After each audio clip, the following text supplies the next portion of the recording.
सांस्कृतिक राजधानी आणि विद्येचं माहेरघर म्हटलं जाणारं पुणे शहर.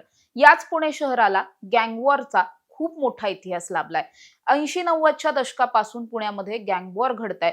अनेक टोळ्या येतात जातात, काही नवीन टोळ्या लॉन्च होतात, त्यांमध्ये मग गँगवॉर होतं. त्यानंतर काही टोळ्या पुन्हा एकदा बॅकफुटला जातात, काही काही संपतात आणि पुन्हा एकदा नवीन टोळ्या जन्म घेतात.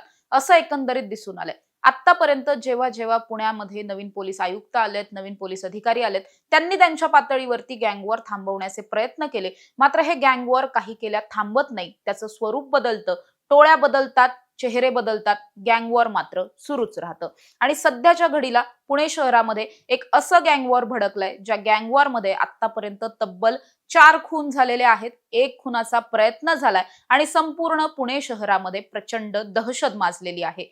हे गँगवॉर कुणामध्ये? तर अर्थातच बंडू आंदेकर गँग विरुद्ध सोमनाथ गायकवाड गँग. मुळात या गँगची आणि इथल्या गँगवॉरची सुरुवात नेमकी कशी झाली आणि आतापर्यंत या दोन्ही गँगचा रक्तरंजित इतिहास कसा राहिलाय हेच समजून घेणार आहोत. नमस्कार, मी समृद्धी आणि तुम्ही पाहताय टॉप न्यूज मराठी.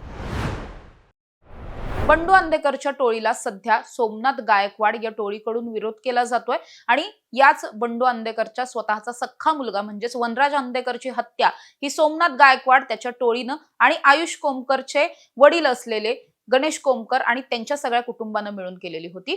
पण ही हत्या झाली त्यानंतर या दोन्ही गँगमध्ये मोठं गँगवॉर भडकलेलं पाहायला मिळालं.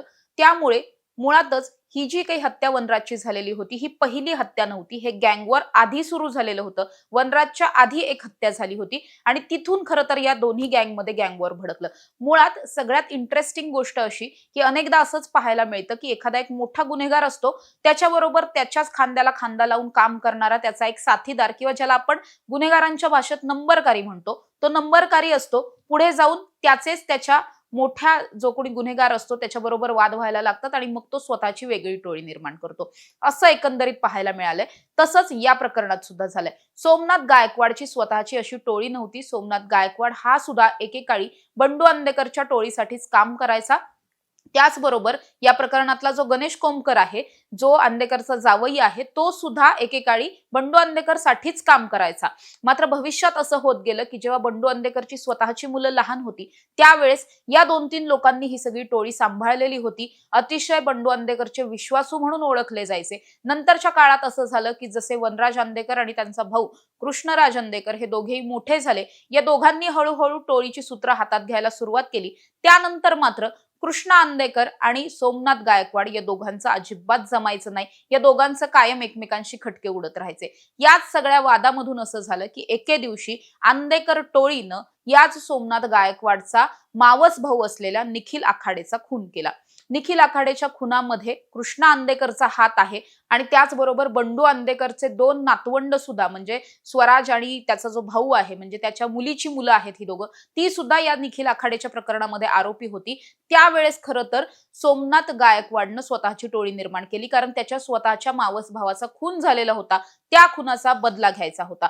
त्या खुनाचा बदला घेण्यासाठी म्हणून मग वनराज आंदेकरची हत्या करण्यात आली. म्हणजे काय तर सगळ्यात पहिला खून झालेला आहे तो आंदेकर टोळीनं केलेला आहे, गायकवाड टोळीच्या निखिल आखाडेचा. त्यानंतर याच गायकवाड टोळीनं कोमकर टोळी बरोबर मिळून ज्यांच्यामध्ये वैयक्तिक प्रॉपर्टीवरून वाद सुरू झालेले होते त्याचाच फायदा घेतला आणि कोमकरांना सुद्धा स्वतःच्या बाजूने या सोमनाथ गायकवाडनं केलं आणि त्यानंतर दोघांचं मिळून सगळं प्लॅनिंग झालं. या प्लॅनिंग मधून वनराजचा दुसरा खून झाला, म्हणजेच या प्रकरणामधला गँगवॉर मधला हा दुसरा खून.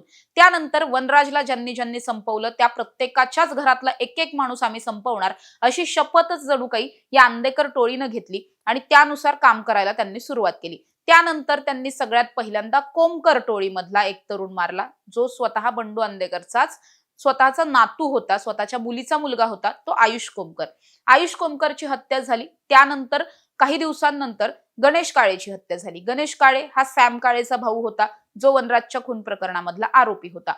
त्यानंतर जर आपण पाहिलं तर कालच अक्षय म्हस्के नावाच्या एका तरुणावरती गोळीबार करून कोयत्यानं वार करण्यात आले. खरं तर त्याला ठारच करायचं होतं, मात्र सुदैवानं तो या सगळ्यामध्ये बचावला. पण अक्षयवरती वार करण्याचा, हल्ला करण्याचा मेन मोटिव्ह होता तो म्हणजे त्याचा भाऊ आकाश म्हस्के, ज्यानं वनराजला फ्रंट फूट वरती येऊन गोळ्या झाडलेल्या होत्या. वनराजच्या खून प्रकरणामधला तो एक मुख्य आरोपी होता.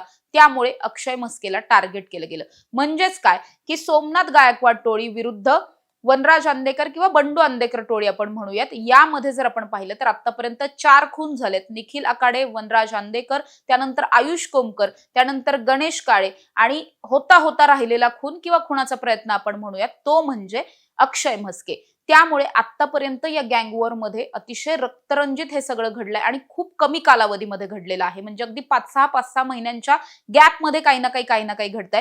गेल्या 3-1 वर्षांमधला 4 वर्षांमधलाच केवळ हा इतिहास आहे. आतापर्यंत इतके खून झालेले आहेत. इथून पुढच्या काळामध्ये सुद्धा हे गँगवॉर आणखी भडकण्याची शक्यता वर्तवली जाते. पुणे पोलिसांसमोर अतिशय मोठं आवाहन आहे की ही गँगवॉरची जी काही आग आहे ही पुण्यातल्या जनतेपर्यंत पोहोचता कामा नये, निर्दोष लोकांपर्यंत पोहोचता कामा नये.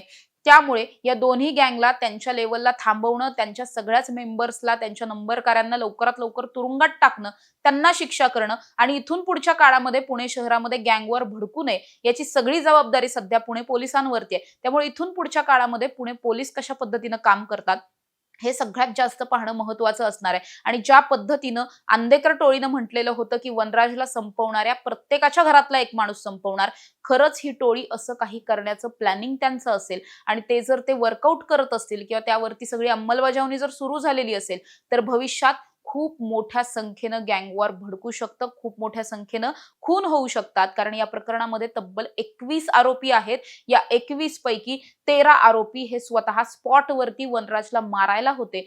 त्यामुळे प्रत्येकाच्या घरातला जर एक माणूस आपण धरून चाललो तर या सगळ्यामध्ये केवळ लोकेशनला असलेलेच 13 जण आहेत. म्हणजे 13 खून होऊ शकतात, ज्यामधले सध्या 2 खून झालेत आणि एक हाफ मर्डर म्हणजेच खुनाचा प्रयत्न झालेला आहे. त्यामुळे इथून पुढच्या काळामध्ये हे गँगवॉर भडकण्यापासून रोखणं हे पुणे पोलिसांचं मोठं काम असणार आहे.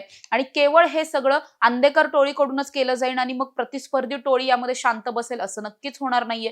त्या टोळीकडून सुद्धा काही ना काही कुरघोड्या केल्या जातील आणि या सगळ्यामध्ये भरडले जाणार आहेत ते सर्वसामान्य पुणेकर. त्यामुळे सर्वसामान्य पुणेकरांच्या मनामध्ये या पुणे शहरात राहण्यासाठी सुरक्षितता निर्माण करणं आणि गुन्हेगारीतून मुक्त करणं या पुणे शहराला हे पूर्णपणे आता पुणे पोलिसांचं काम असणार आहे. पुणे पोलीस या सगळ्यामध्ये काय नेमका ऍक्शन प्लॅन घेऊन समोर येतात आणि कशा पद्धतीनं गँगवॉर थांबवण्यामध्ये त्यांना यश येतंय का हे पाहणं महत्त्वाचं असणार आहे. अशा ताज्या आणि महत्त्वाच्या बातम्यांसाठी तुम्ही पाहत राहा टॉप न्यूज मराठी. आपला महाराष्ट्र, आपली बातमी.